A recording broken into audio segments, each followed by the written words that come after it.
시청자 여러분 안녕하십니까? 이진수입니다. 법률방송과 이승만 학당이 함께 공동으로 진행해온 자유, 대한민국 이야기.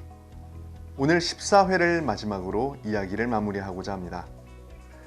지난 1화부터 6화까지 함께 해주신 이승만 학당의 교장 이영훈 교수님을 자리에 모셨습니다. 교수님 안녕하세요. 네, 안녕하십니까?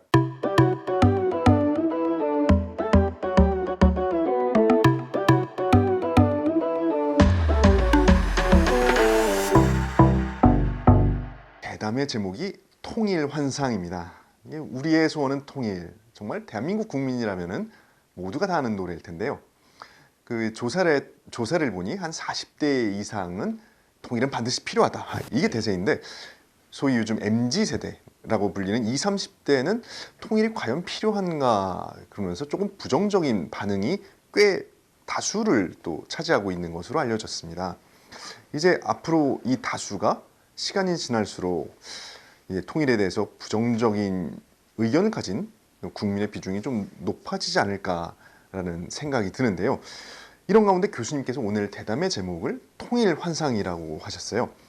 그러면 이게 좀 의아해하는 분들도 계실 것 같은데 교수님께서는 이 통일환상이 통일의 꿈이 정말 사실 실현될 수 없는 환상에 불과하다는 뜻인지 아니면 통일이 바람직하지 않다거나 필요하지 않다라는 뜻인지요? 예, 통일이 통일 환상이라 하면은 통일은 이루어질 수 없는 꿈이다, 환상이다 이런 뜻도 있고 또 뭐 비슷하게 통일이라는 것은 굳이 애써서 할 필요 없는 거 아니냐 하는 이제 이런 뜻도 얹어 있는데 저는 그런 뜻보다도 지금까지 이 한국 정부가 추구해온 통일 정책은 환상이었다. 그래서 바람직한 의미의 통일은 무엇이고 우리가 그것을 위해서 무엇을 노력해야 되는가. 그러한 의미의 그 당위로서의 통일은 우리가 추구해야 될 그 올바른 방향의 그 미래지향 과제로서의 통일은 엄연히 우리에게 존재하고 있는 것이다. 오늘 그런 이야기를 좀 하고 싶습니다. 그래서 우선 그 지난 2000년에 있었던 그 남북 정상, 그 남한의 김대중 대통령, 북한의 김정일 국방위원장입니까? 그 두 분이 평양에서 만나서 발표한 공동선언이 있습니다. 이게 이제 참 통일 문제와 관련해서 하나의 큰 그 획기를 이룬 하나의 사건이 있는데 이 공동선언은 그 5개 항으로 이루어져 있습니다. 근데 뭐 다 소개할 수는 없고 그걸 요약하면은 한 3가지가 되겠는데요. 첫째는 민족의 통일 문제는 우리 민족끼리 힘을 합쳐서 해결한다. 이게 이제 첫 번째 합의고, 그다음에 두 번째는 남측의 그러니까 남한의 그 낮은 단계의 국가연합. 뭐 정확히 말하면 김대중 대통령의 통일 방안이었습니다만은 그 낮은 단계의 국가연합과 북한이 1980년 이후 이래로 주장해온 그 고려연방제에 의한 그 연방제 통일안이 서로 공통점이 있다. 또 이걸 인정한다고 했습니다. 그러니까 남측의 그 남한의 주장에 따르면은 그 낮은 단계의 그 국가연합을 추진한다 하는 이런 게 두 번째 큰 합의고요. 세 번째는 이제 이 두 정신에 기초해서 이산가족 상봉을 보다 적극적으로 추진하고 기타 남북 간의 교류, 경제, 사회, 문화의 교류를 활성화한다. 이런 것이 그 이제 공동선언의 그 기본 내용이었습니다. 그래서 발표되고 나서 제 기억으로 한 2, 3년간 대단히 활발한 남북 간의 교류가 이루어졌습니다. 우선은 뭐 좀 다수 국민에게 좀 생소하기도 했습니다만 한반도기가 그려졌고 한반도기를 앞세워서 남북 간의 그 축구 선수들의 경기가 있었습니다. 그때 이제 그 태극기를 들고 들어가려는 우리 국민들을 또 저지하고 한반도기를 틀어라 이런 식의 그 남북한의 국가연합을 상징하는 이런 그 행사도 있었고요. 또 남북한의 뭐 체육인뿐만 아니라 뭐 여러 가지 그 예술, 특히 그 가수들 뭐 이런 분들도 교류가 있었고 그랬는데 지내놓고 보면은 그것이 다 모두가 하나의 일회성의 행사였다는 겁니다. 행사였다는 것. 그래서 김대중 대통령 말기에 이르기까지 말년이 되면 더 이상 남북 교류도 뜸해지고 이런 상황이 되니까 들려오는 재미있는 일화가 있어서 지금 들려드리겠습니다. 연세대학에서 그 김용섭이라는 유명한 한국사 연구자 교수가 있었습니다. 이분은 김대중 대통령의 그 남북 공동 선언에 상당한 기대를 하고 있었던 모양이에요.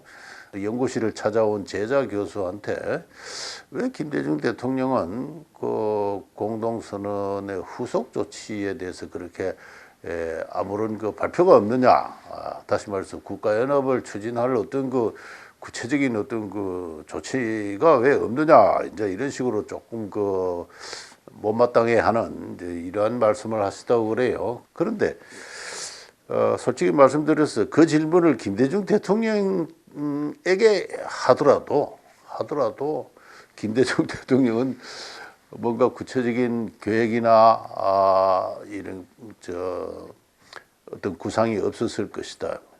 그분은 이후에 돌아가시기까지 한 17, 18년간도 이 국가연합에 대해서 어떠한 그 말씀도 하지 않았습니다. 이거는 단순히 한 개인의 머릿속에 있는 아이디어였었습니다. 현실적인 과제가 될 수는 저는 없었다고 생각하는데요. 왜냐하면은 이 남한과 북한은 엄연히 서로 다른 두 국가입니다. 두 국가가 연합을 한다면은 그건 고도의 이념적 행위입니다. 그래서 이념이 같을 때 이게 연합이 가능한데 남한과 북한의 이념이 같은 나라가 아닙니다. 뭐 같지 않다는 걸 넘어서서 서로가 서로의 존재를 부정하게 될 수밖에 없는 그런 수준의 적대적인 이념이기도 하죠. 저는 그런 이념을 갖고 있는 나라가 어떠한 아무리 선의의 노력을 해도 또 아무리 큰 양보를 해도 국가 연합을 이룰 방도는 현실적으로 없다고 생각합니다. 그래서 국민적 수준에 있어서 하나의 환상이었다는 겁니다.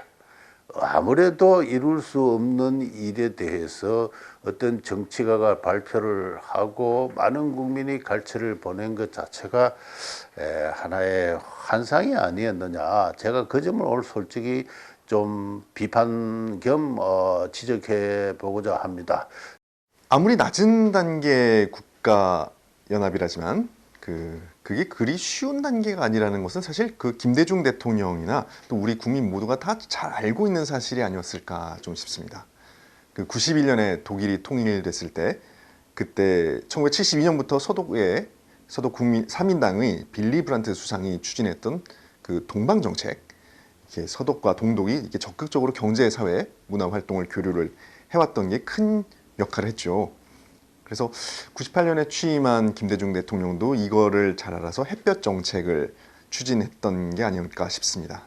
독일의 동방 정책처럼 우리도 이렇게 북한과 적극적인 교류를 펼치면서 이제 북한이 서서히 개방이 되고 이제 남북한이 하나의 경제적 공동체를 이뤄서 이제 서로 낮은 단계의 국가 연합을 이루면서 한 발자국씩 통일로 가는 길을 걸어갈 수 있지 않나, 그런 생각을 했던 게 아닐까 싶죠. 그래서 우리 국민 가운데서는 지금도 그런 통일 정책이 옳았다라고 평가하는 분들도 꽤 계시죠. 1991년에 독일이 통일이 되고 나서 그 다음 해인가는 소련 연방이 해체되었죠. 그리고 독일 통일 이전부터 이제 동구에 이제 민주화 바람이 불어서 동구 공산 체제가 해체되었습니다. 그 동구 공산 체제 해체, 독일의 통일, 소련 연방의 해체, 이제 이와 같은 세계사적 변혁을 이렇게 목도를 하면서 또 그 당시 북한 상황이 상당히 그 위태로웠습니다. 다들 아시는 대로 93년인가 북한의 배급제가 중단이 되고 나서 이후 한 5, 6년간 북한은 그야말로 뭡니까 대규모 아사가 발생하는 참극이 북한에서 발생을 했습니다. 배급제에 익숙해 있던 사람들이 배급이 중단되니까 생존의 그 주체적인 노력으로 생존할 수 있는 방법을 찾지를 못하고 배급만 기다리다가 사람들이 굶어 죽은 것이 뭐 추상컨대 대략 300만 명이다. 그렇게까지 이야기되고 있습니다. 지난 시간에 우리 황성영 교수님께서 나오셔서 강의하신 가운데 그런 내용이 포함되어 있었는데요. 자, 이런 사태를 보면서 북한의 붕괴도 멀지 않았다. 이렇게 생각을 하고 따라서 우리도 빨리 통일 준비를 해야 된다. 이 서독이 동독을 흡수 통일했지 않습니까? 자, 우리도 북한을 지금 흡수를 해야 된다. 그래서 흡수 통일을 준비하자. 통일 기금도 마련해야 된다. 통일 비용은 어느 정도가 될 것인가? 뭐 이런 식으로 사람들이 계산하면서 서로 논쟁도 하고 하는 이런 분위기가 형성되기도 했습니다. 한국의 보수 세력들, 자유민주 세력들 가운데 오피니언 리더들이 그런 이야기를 많이 했다고 생각이 되는데 반면에 김대중 대통령을 위시한 한국의 그 소위 그 좌파 이른바 진보 세력은 아니다. 흡수 통일은 그 불가능하고 비용도 많이 들고 하는데 남북 북한이 체제를 유지하고 적극적인 교류를 통해서 서로가 동화되어 갈 필요가 있다. 그래서 어느 단계가 되면은 낮은 단계의 국가 연합이라도 해야 된다 하는 그래서 교류를 먼저 우선하고 교류가 가능할 수 있도록 남한에서 햇빛을 많이 비춰주고 그 교류를 하는 과정에서 서로가 우선 경제적으로 공동체를 이루고 그 다음에는 문화적으로 공동체를 이루고 뭐 어느 단계에 가서 정치적 연합을 하자. 이러한 취지의 점진적인 어떤 그런 통일론을 주장을 하고 있었는데 그것이 김대중 대통령의 남북 공동선언으로 나타났다. 크게 말해서 한국의 통일 문제에 관한 그 이해는 이렇게 정파 서로 이념에 따라서 크게 이 두 가지가 서로 갈라져 왔다고 이야기할 수 있는데 그 두 가지 다 저는 모두 환상이다 이렇게 생각합니다. 그렇죠. 생각해 보면은 그때 김영삼 대통령이 앞으로 북한은 10년 내로 반드시 붕괴되고 통일될 거다. 이렇게 확언을 했던 게 기억이 나는데요. 근데 생각보다 북한이 그렇게 쉽게 붕괴되지 않았습니다. 생각보다 이게 국가라는 것이 그렇게 쉽게 망가지지 않았고 또 오히려 북한이 이제 핵무장까지 할 정도로 군사 강국으로 대국으로 발전했죠. 이게 북한이 이제 심각한 위기에 처할 거다라고 그때 많은 전문가들이 예측을 했지만 이게 사실은 그 국가의 역사적 특질이나 현실에 대해서 제대로 알지 못했고 어떻게 보면 이제 그 전문가들이 알고 있는 그 정보나 지식이 좀 매우 피상적이지 않았나라는 생각이 듭니다. 예. 그래서 기존의 그 통일론에 대해서 하나의 크게 지적할 수 있는 문제점이 하나는 북한 사회나 정치, 소위 북한이라는 국가 체제에 대한 심층적인 이해가 매우 부족했다 또는 잘못되었다 그렇게 이야기할 수 있습니다. 저는 그 북한의 그 유치원이나 초등학교에서 어린 아동들에게 무엇을 가르치고 있는가 하는 그러한 그 학습 교재를 좀 살펴본 적이 있는데요. 그래서 저는 이러한 그 신정 국가 체제라면은 이러한 종교 국가라면 이건 결코 쉽게 붕괴하지 않는다는 생각을 오래전부터 사실은 해왔습니다.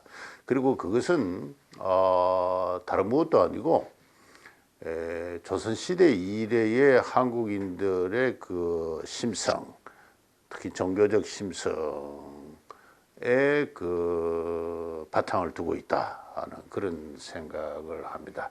우리가 북한 사회를 알면 알수록 저는 조선시대와 상당한 정도로 연속성을 갖는다. 오늘날의 북한 체제는 하늘에서 떨어진 것이 아니라 전통 조선 사회에 공산주의라는 이념이 들어올 때 그 전통과 새로운 이념이 하나의 융복합 작용을 해서 새로운 체제를 만들어낸다면은 그것은 북한 체제일 것이다.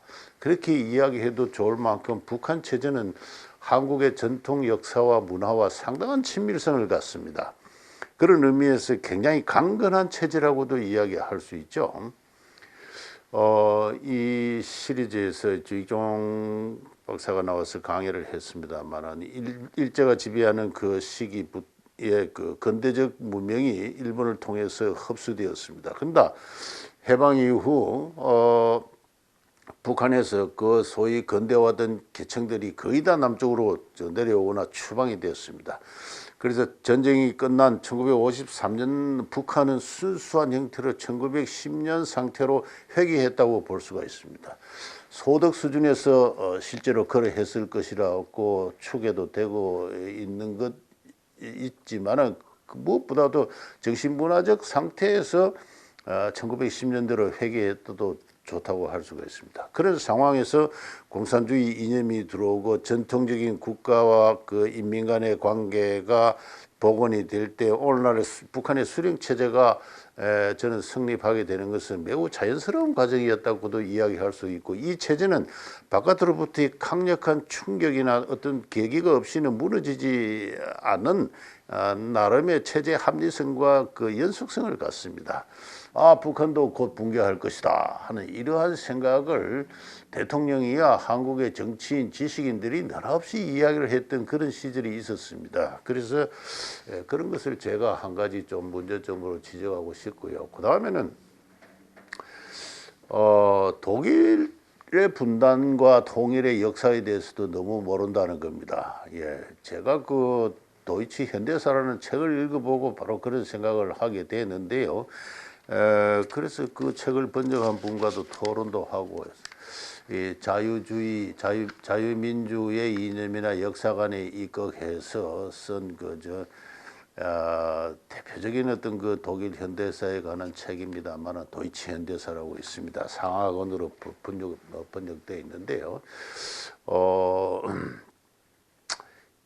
그 책을 읽어보고 제가 크게 몰랐던 것을 알게 된 것은 독일의 분단은 한국적 의미의 분단이 아니었다는 겁니다. 독일은 비록 국가가 두 개 들어서서 정치적으로 군사적으로 분단이 된 것은 사실이지만은 사회, 문화, 정신에 있어서는 결코 분단되지 않았습니다. 베를린 장벽이 61년에 세워지는데 그 전후 한 28개월간 그 동독과 서독의 정치적 긴장이 매우 높았던 그 기간을 제외한다면은 45년부터 91년까지 그 분단 기간 46년간 동독과 서독 주민의 인적 교류는 상호 방문한다든가 편지를 주고받는다든가 정보를 주고받는다든가 전화를 서로 주고받는다든가 뭐 소포를 주고받는 이와 같은 인적 교류는 끊어지지 않고 이어져 왔습니다. 83년인가 84년에 그 상황을 지금 소개하면요. 서독 주민의 3분의 1이 동독에 자기 가족이나 친족을 두고 있었고, 서독 주민의 그중에 5분의 1이, 그러니까 3분의 1의 이제 그 다수가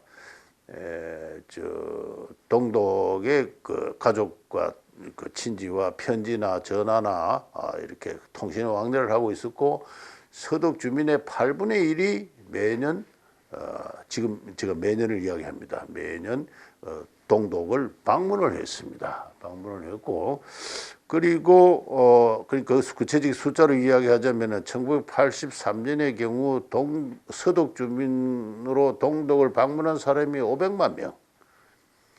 동독 주민이 서독을 방문한 게 100만 명이나 됩니다. 그리고 서독에서 동독으로 건너간 보내진 편지가 5,900만 톤, 5,900만 통. 동독에서 서독으로 보내진 편지는 8,800만 통입니다. 이렇게 서로 빈번하게 인적 교류가 있었을 뿐 아니라 또 TV 시청까지도 서로 가능했습니다. 왜냐하면 전파를 공중에서 뭐 강제로 차단할 방법은 없었으니까.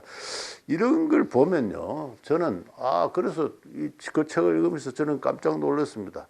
동독과 서독의 분단은 우리의 분단과는 질이 다르다. 질이 다르다.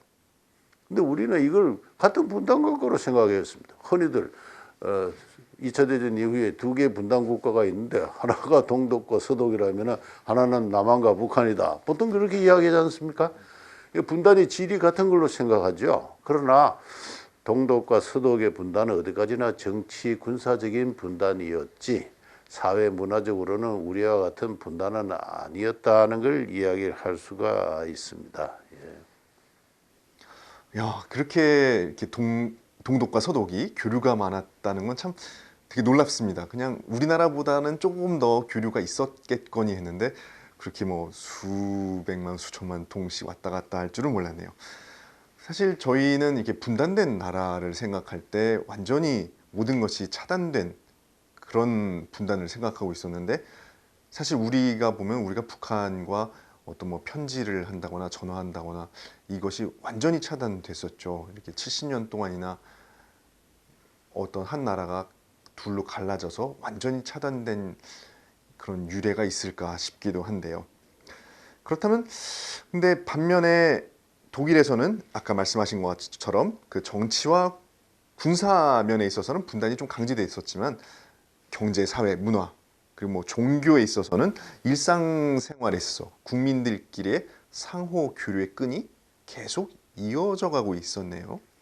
예, 저는 독일 현대사를 읽으면서 그 점을 매우 인상 깊게 알게 됐는데요.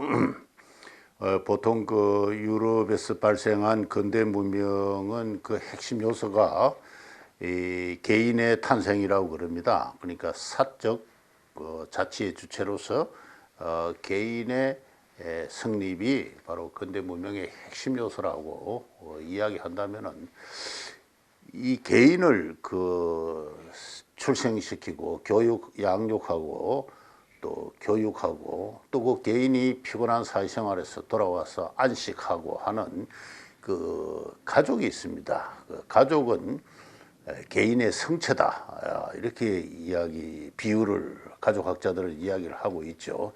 그러니까 근대 문명의 주체로서 개인의 탄생과 더불어 개인의 성체로서 근대적인 가족도 근대 문명의 고유한 형태로서 성립했다 이렇게 이야기할 수 있습니다. 천부 인권의 개인과 함께 공적 영역으로부터 엄격히 분리된 사적 영역으로서 가족이 성립을 했습니다. 오늘 가족사에 대해서 더 많은 이야기를 할 수는 없습니다만 이 개인의 가족 영역의 사적 영역의 문제에 국가도 이를 함부로 개입할 수가 없습니다. 개입할 수가 없죠.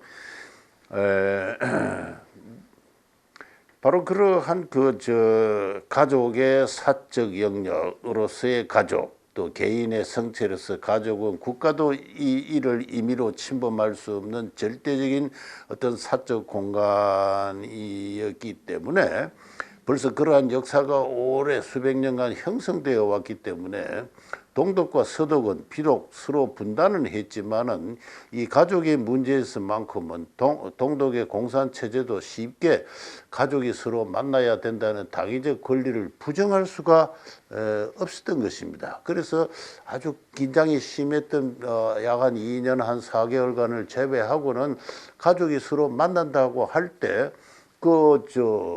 그에 합당한 어떤 그 절차를 거쳐서 만나게 할 수밖에 없는 것.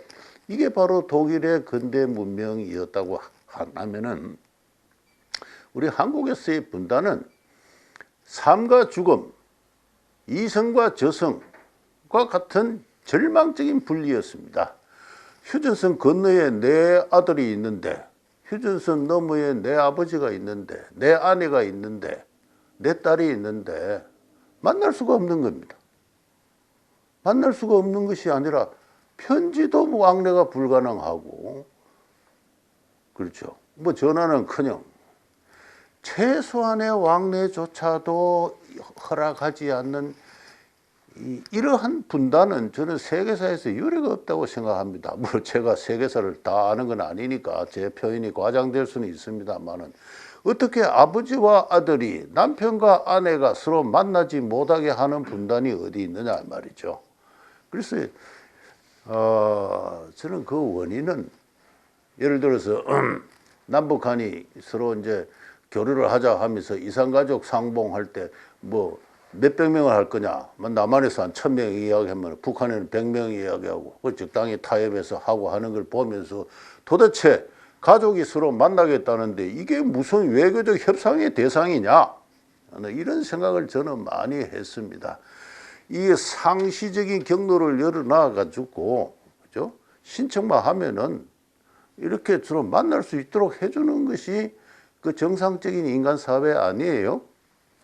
그래서 저는 그런 걸 보면서, 아까 제가 북한을 알려면은 조선시대를 알아야 된다 하는 것과 마찬가지로 이 조선시대의 가족이란 게 어떠한 것인가를 알아야 됩니다. 조선시대에는 그럼 근대, 제가 조금 전에 이야기했는 개인의 성체로서 근대적인 가족이 있었느냐 하면 있지 않았습니다. 있지 않고, 가족이란 말도 없었고, 그죠? 있다면은 가권, 가속, 가솔 이와 같은 그 용어들이 있었는데, 그것은 노비를 포함한 비혈연인을 포함한 하나의 그 복합적인 생활 공동체를 이야기하는 것이었고, 오늘 같은 의미의 순수한 혈연적 구성으로서 가장의 통솔하에 있는 그런 가족의 개념이라는 건 조선시대에는 없었습니다.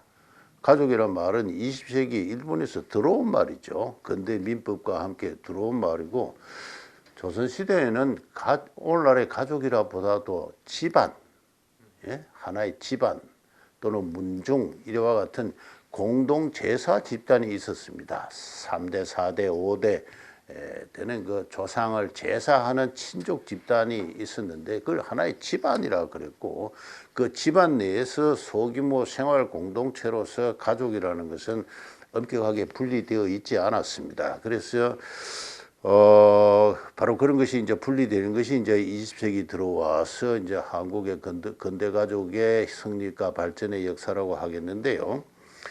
바로 그와 같은 가족의 역사가 그 근대화 과정이 상당히 일천했기 때문에, 이게 너무나 쉽사리 정치적 분단에 의해서 그 자연권적 권리가, 아버지와 아들은 서로 상이한 국가에 살고 있더라도 만날 수 있는 자연권을 보유한다는 이 최소한의 이 가족이 갖는 어떤 하늘로부터 부여받은 천부적인 자연권으로서 가족의 상봉 통신의 권리가 완전히 부정되었던 겁니다. 그래서 바로 그러한 의미에서 우리 전통 조선 사회에 있어서는 이 국가와 사회는 분리되지 않았다. 국가로부터 상대적으로 자율적인 질서로서 사회는 성립해 있지 않았다. 그렇게 생각합니다. 시간 관계상 뭐 자세하게 설명을 할 수는 없습니다만, 국가로부터 자율적인 사회가, 가족을 기초 요소로 하는 사회가 성숙해 있지 않았기 때문에 국가가 분단될 때 사회도 20세기 들어와서부터 생겨난 사회도 저절로 분리되었고, 그 분리는 이성과 저성과 같은 절망적인 어떤 그 절연이었다. 그런 의미에서 과연 우리가 통일의 당위성을 이야기할 때 우리는 원래 하나였다고 이야기합니다. 제가 이 사명과 민족의 그 함정이라는 데서 이야기를 비판도 했지만은, 우리는 하나다. 원래 하나였다. 근데 우리의 원치 않은 분단이 이루어졌다. 이러한 그 통일의 그 당위성을 이야기하는 언설이 많지 않습니까? 저는 그건 근본적인 재고를 요한다. 그렇게 생각을 합니다. 예. 그렇다면 이 독일의 분단은 어디까지나 국가 레벨의 정치적 분단이었고, 가족을 포함한, 지금 가족을 많이 말씀하셨는데 가족을 포함한 사회 영역까지는 분단이 이루어지지 않았다라는 말씀이시네요. 네, 그렇다면 이게 종교까지도 영역도 포함할 텐데 또 독일하면 또 종교 개혁의 발상지 아닙니까?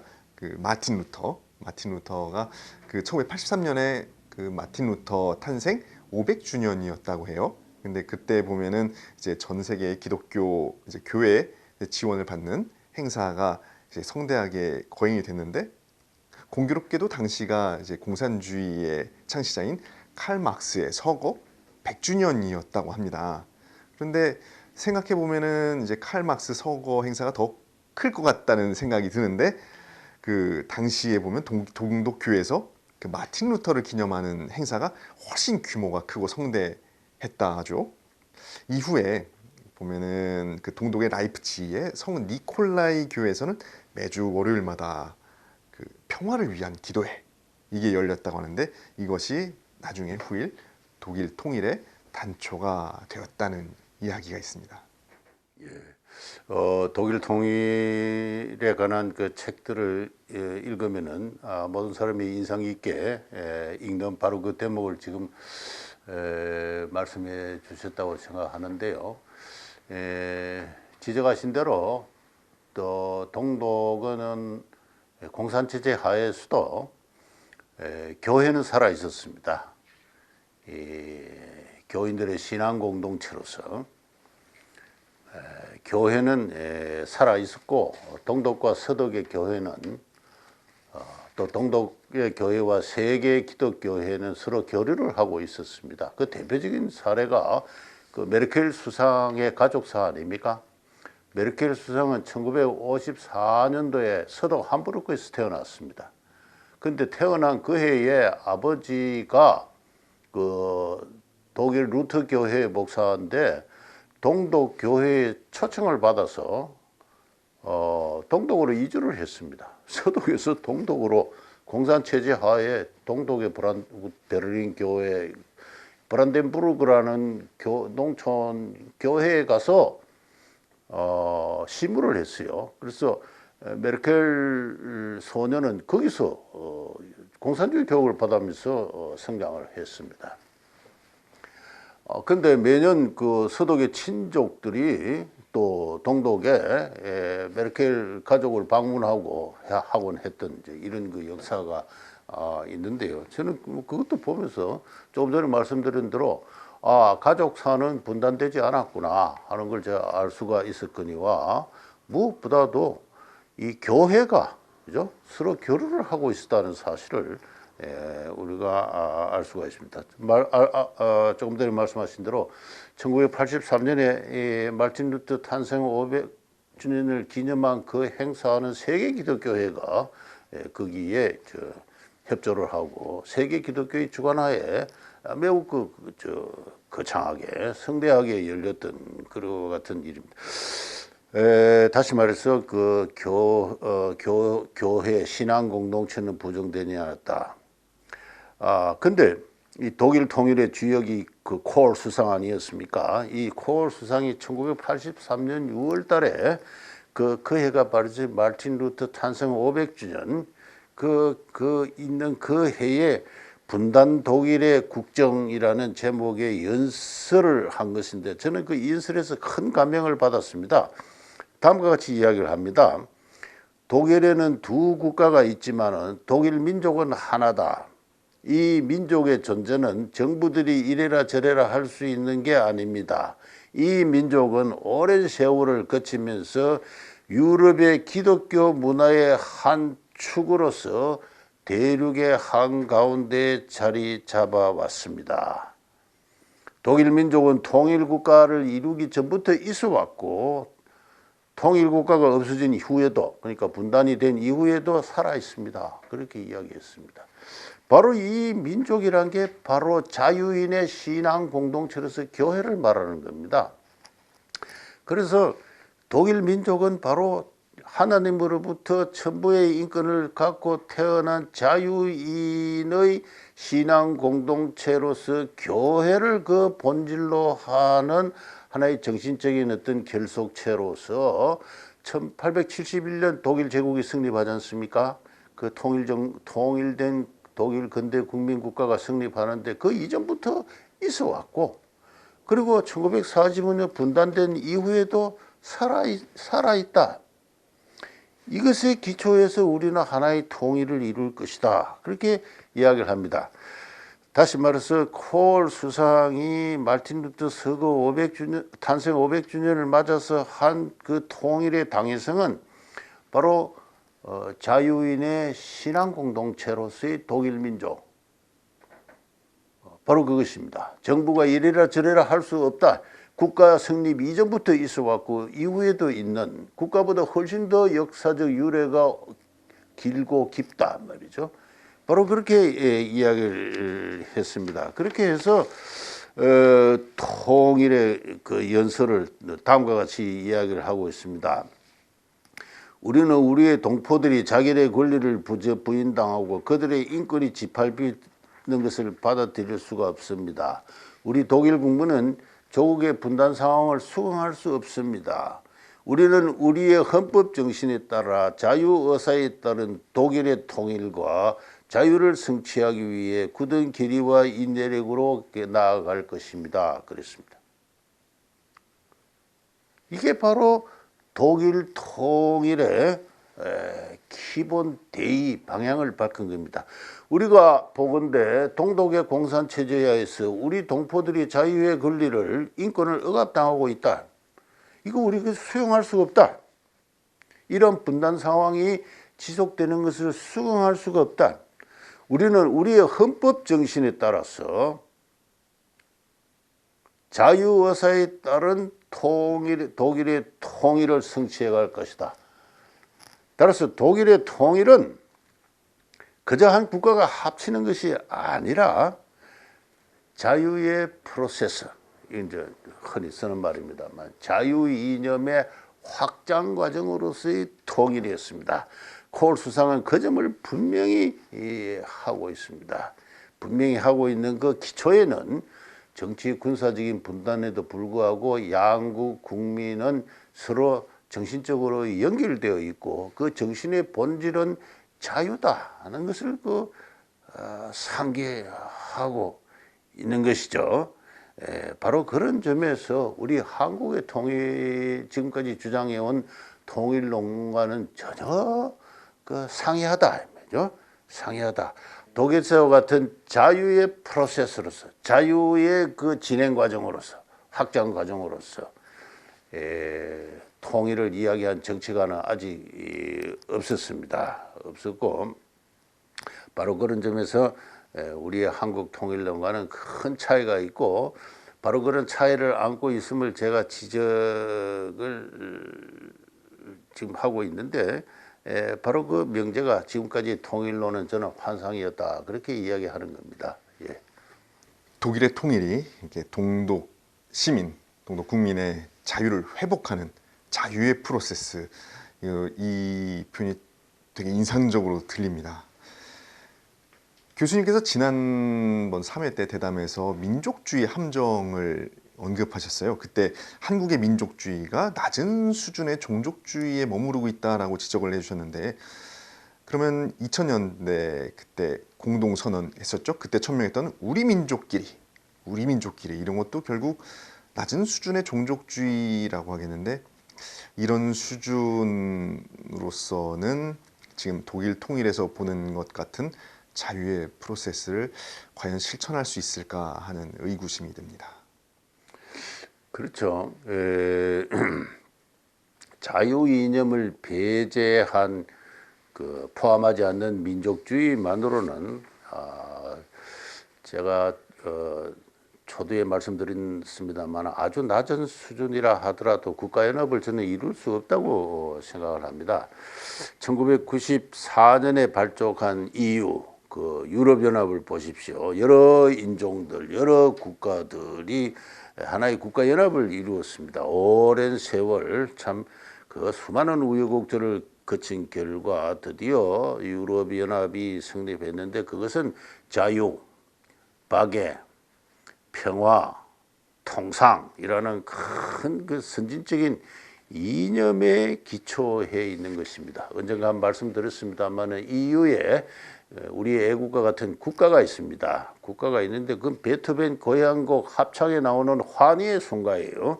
그 내용을 보면은 하나님의 큰 날개 아래 우리 모두는 하나의 형제다 하는 거 아닙니까?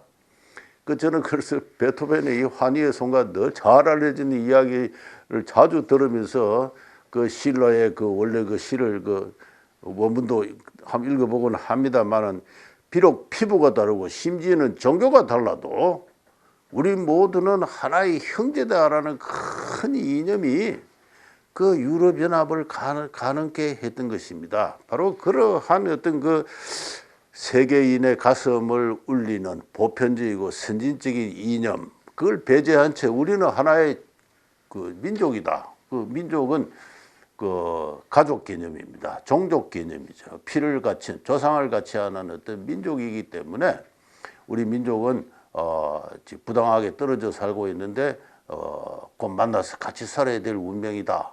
예. 개별 가족의 자연권으로 서로의 상봉의 권리는 그렇게 철저하게 부정을 하고 있으면서 그 실현할 수 없으면서 아주 높은 수준의 종족 수준의 가족을 이야기를 하면서 필연적인 상봉과 해후 만남을 이야기를 하고 있습니다.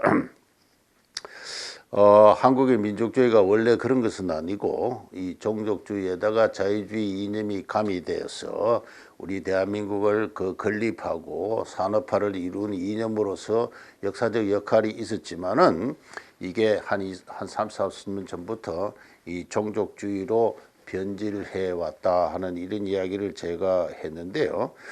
1995년에 북한에서는 그 헌법을 개정을 해서 북한 민족을 김일성 민족이라고 정의했습니다. 북한 헌법 전문을 보면은 김일성 수령은 민족의 태양이시며 민족 통일의 구심이다 이렇게 이야기했습니다. 그래서 오늘 북한 사람들과 만나서 이야기를 하면은 민족이라 하면은 김일성 민족입니다. 따라서 2000년에 남북한의 그 두 정상이 만나서 우리 민족끼리 했을 때 북한 사람들의 입장에서 정의된 우리 민족끼리의 내용은 우리와 다릅니다. 북한에서 이야기하는 민족은 벌써 다른데 어떤 우리 민족끼리라고 이야기를 할 수 있는가 하는 그런 그 의문을 좀 품어보기도 했습니다. 예, 그만큼 민족주의라는 개념은 그것이 저 보편적인 것이라기보다도 굉장히 특수적이고 시대에 따라서 그 개념이 변해오는 그런 것이다 하는 걸 제가 지적하고 싶은 것입니다. 예. 그러면 이제 이 대담의 폭을 좀 넓혀서 통일의 국제 관계, 국제 환경의 문제를 좀 살펴볼까 합니다. 그 북한의 김일성이 그 1980년 10월 노동당, 조선노동당 제6차 대회 사업 총화 보고에서 조국의 자주적 평화 통일을 이룩하자라는 제목의 연설을 했어요. 이때 나온 연설을 정리한 게 오늘날 북한의 통일 방안인 고려연방제입니다. 북한이 주장하는 고려연방제, 이제 우리 민족끼리의 자주적 평화 통일이 국보법 폐지, 미군 철수, 평화협정 체결 이런 우리의 좀 국가 체제를 흔들어 버릴 위험이 많이 있다고 보는데요. 2000년 당시 김대중 대통령이 북한의 연방제 통일함과 본인의 낮은 단계의 국가연합이 공통점이 있다고 했을 때 이러한 위험 요소를 잘 인지하고 있었던 걸까요? 예, 김대중 대통령은 대단히 그 영민한 지성의 소지자였다고 생각합니다. 그래서 북한의 연방제 통일안이 내세우는 이와 같은 선결 조건들, 남한의 민주화를 요구하고 그 민주화의 일환으로서 국보법을 폐지하라, 공산당을 용인하라, 그다음에 평화협정을 맺어라, 미군을 철수해라. 이런 조건 하에서 자주적으로 우리 민족끼리 통일하자는 이와 같은 북한의 제안이 갖는 어떤 체제 위험적인 요소를 잘 알고 있었다고 생각합니다. 김대중 대통령은 그런 북한의 요구를 적절히 컨트롤할 수 있다고 믿었거나 아니면 남한도 통일을 위해서는 그렇게 바뀌어갈 필요가 있다고 생각했는지도 모릅니다. 본인이 정확하게 어떤 생각을 했는지는 잘 알 수가 없고 합니다만 어쨌든 오늘날에 그 김대중 대통령의 후계라고 할 수 있는 이 민주당 정권이나 또 보다 더 급진적인 정치 세력은 미군 철수, 국보법 폐지, 뭐 평화협정, 뭐 이 문재인 대통령 정부는 이 평화협정을 집요하게 추구를 했습니다만은 결국은 뭐 여러 가지 국제적 사정상 그것이 이제 실현되지 못했는데요. 이런 걸 본다 보면 북한에서 이야기하는 자주적 평화 통일과 오늘날 남한의 진보적 정치 세력들이 또는 검진적 정치 세력들이 추구하는 자주적 평화 통일은 그 내용이 그리 멀지 않다. 서로 많이 다르지 않다. 그런 생각을 할 수밖에 없는 상황이라고 생각합니다. 예. 북한이 남한에 대한 인식과 연방제 통일하니 결국 남한의 국가 체제를 해체하고 인민민주주의 형태로 재편하라는 그런 기본 의도에서 큰 변화는 없는 듯합니다. 그 점에서 서독의 자유 프로세스로서 통일 정책을 수용하고 그것에 호응한 동독의 상황과는 좀 크게 상이해 보입니다. 이런 점에서 이제 북한과는 혈맹 관계라고 할 수 있는 중국의 입장은 어떨까요? 예, 제가 가까운 장래의 통일은 실현 가능성이 거의 제로에 가깝다라고 생각하는 가장 큰 이유는 이 중국의 입장이 바로 이 자유의 프로세스의 정면으로 배치되는 것이다는 바로 그러한 것입니다. 박근혜 대통령께서 중국을 방문해서 시진핑과의 대담하는 그 과정에서 남북 간의 조속한 통일의 그 필요성을 역설을 했을 때 시진핑 그 주석은 남북 간 장래 자주적 평화 통일을 지지한다 이렇게 이야기를 했습니다. 이것은 바로 1980년에 김일성이 한 이야기가 그대로거든요. 이후 시진핑 주석이 서울을 방문해서 서울대학에서 한 연설에서도 평화통일이 자주적으로 시행되길 바란다 이렇게 이야기를 했습니다. 다 이게 서로 맥락을 같이 하는 이야기인데도 남한의 언론이나 지식이나 정치는 그것에 대한 주의를 지금까지 소홀히 왜다 가까운 세일 내에 중국이 변화할 가능성은 저는 거의 없다고 생각합니다. 홍콩 사태에 보듯이 자유와 민주는 중국의 공산 체제에 있어서 그 변화를 촉발하는 위험 요소로서 중국이 지극히 경계하고 있는 그와 같은 것이죠. 바로 그러한 우리나라 분단의 한편의 국제적 큰 그 요인을 이루었던 중국이 그와 같은 자세를 취하는 한 제가 조금 전에 말씀드린 대로 가까운 시일 내에 통일의 가능성은 제로에 가깝다고 생각합니다. 그런 의미에서 독일 통일 과정은 어땠는가 그 점을 다시 한번 되돌아볼 필요가 있는데요. 1991년 독일이 통일된 그 다음 해 1992년에 마스트리히트 조약이 체결이 되어서 그것에 기초해서 1994년에 유럽연합이 출범하지 않습니까? 다시 말해서 독일의 통일 과정은 동시에 EU의 창설 과정이기도 했습니다. 코올 수상이 바로 그 점을 명확하게 연설에서 지적을 하고 있어요. 독일의 장래는 국경을 초월하여 유럽 대륙 모든 나라들의 국민과 인민들이 다 함께 자유를 누리는 평화의 달성 여부에 있다. 우리는 유럽 공동체가 전체 유럽을 커버하고 있지 않음을 잘 알고 있다. 서방에 우리는 바르샤바, 부다페스트, 프라하, 로스토크, 라이프치, 드레스덴도 마찬가지로 유럽의 일부라는 사실을 잊어서는 안 된다. 우리는 자유롭고 통합된 유럽 속의 자유롭고 통일된 독일을 성취하기 위해 힘쓰고 있다. 다시 말해서 자유롭게 통일된 독일은 자유롭게 통합된 유럽의 일부이어야 한다 하는 그 점을 강조를 하고 있어요. 바로 독일의 통일 정책은 자유롭게 통합된 유럽 연합의 설립 과정, 그 국제적 과정의 일환임을 독일의 지도자들은 유럽의 지도자들에게 설득을 하고 또 오히려 그런 운동에 앞장섰기 때문에 유럽의 여러 나라들은 독일 통일을 지지를 했던 것입니다. 그리고 유럽 통일 이후에 유럽연합의 주도적 국가로서 독일이 지금도 역할을 하고 있고요.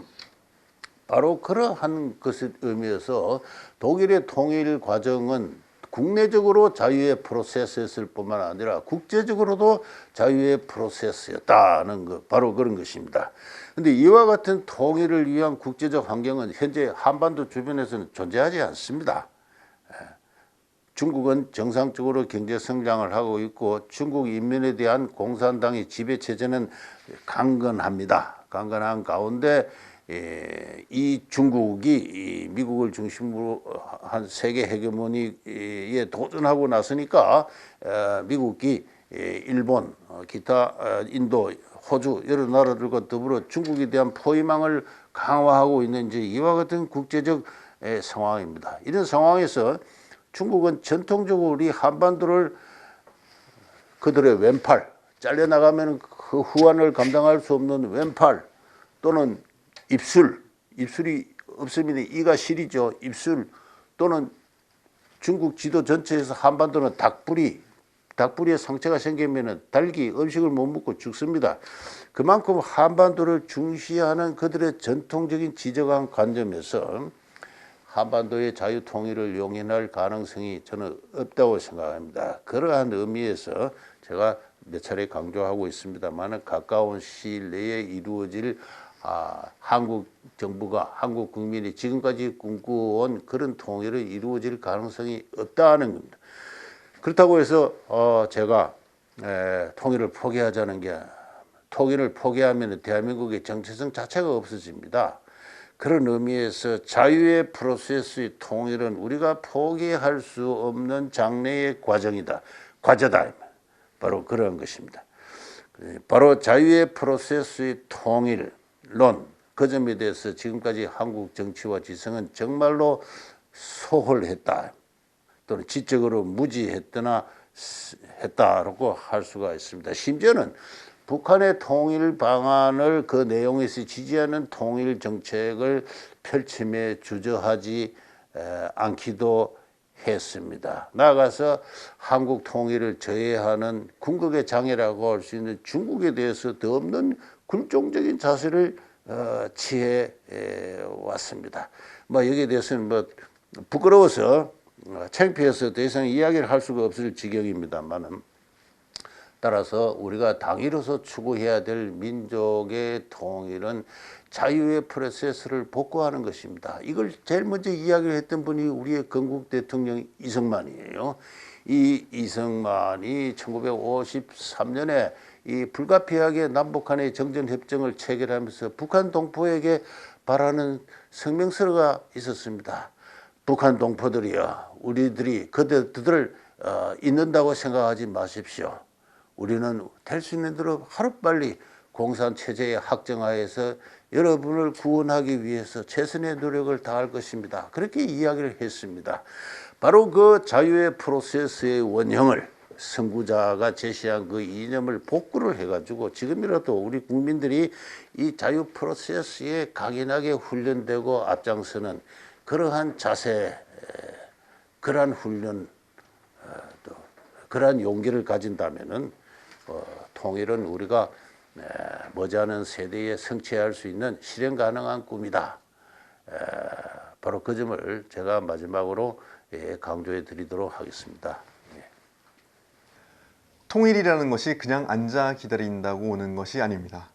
자유의 프로세스로서 통일만이 유일하게 가능한 통일 방안이고 또 우리 대한민국 국민이 자유시민으로서 하나 되어 우리 앞에 놓인 여러 장애를 슬기롭게 극복해 나갈 때 비로소 우리의 소원인 통일의 그날이 오게 될 것을 기대해 봅니다. 오늘 통일에 대해 이야기해 주신 이영훈 교수님 감사드립니다. 예, 감사합니다. 이렇게 14회에 걸쳐 이승만 학당과 법률방송이 함께 진행해온 자유, 대한민국 이야기. 우리나라 대한민국이 진정한 자유인의 공화국이 되기를 기원하면서 이야기의 마지막 장을 덮겠습니다. 지금까지 함께해 주신 시청자 여러분 고맙습니다.